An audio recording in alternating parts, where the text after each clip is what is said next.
ಐತಿಹಾಸಿಕ ಕಿತ್ತೂರು ಪಟ್ಟಣದ Mahalakshmi urban credit ಸೊಸೈಟಿಯಿಂದ ಗ್ರಾಹಕರಿಗೆ ಲಕ್ಷ ಹಣ ವಂಚನೆ. ಕಳೆದ 15 ದಿನಗಳಿಂದ ಬ್ಯಾಂಕ್ ವ್ಯವಹಾರಗಳನ್ನು ಬಂದ್ ಮಾಡಿ ಕೀಲಿ ಹಾಕಿ ಪರಾರಿಯಾದ ಬ್ಯಾಂಕಿನ ಅಧ್ಯಕ್ಷ ಹಾಗೂ ಸಿಬ್ಬಂದಿಗಳು ಅಧ್ಯಕ್ಷರ ಮನೆಯ ಮುಂದೆಯೇ ಮುತ್ತಿಗೆ ಹಾಕಿ ಗ್ರಾಹಕರಲ್ಲೂ ಬ್ಯಾಂಕಿನಲ್ಲಿ ಇಟ್ಟಿರುವ ಹಣವನ್ನು ಗ್ರಾಹಕರಿಗೆ ಮರಳಿ ನೀಡಬೇಕು ಅಂತ ಒತ್ತಾಯಿಸಿ ಬ್ಯಾಂಕ್ನ ಮುಂದೆ ಹೋರಾಟ ಮಾಡ್ತಿರುವ ಗ್ರಾಹಕರು.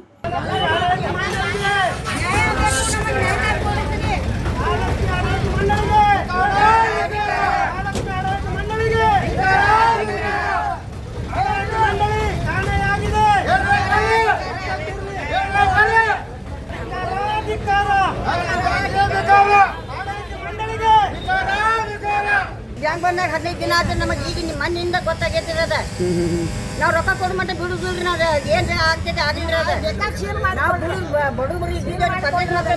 ಎಷ್ಟು ಇಟ್ಟಿದಮ್ಮ ನೀನು ರೊಕ್ಕ? ನಮ್ದು ಒಂದು 70,000 ಬಡ್ಡಿ ರೀ. ಅಮ್ಮಾರ ನಿಮ್ದು ಏಟ್ ಐತ್ರಿ? 6 ಲಕ್ಷ ಮುಂದಿನ್ರಿ. 6-6.5 ಲಕ್ಷ ನಮ್ದು.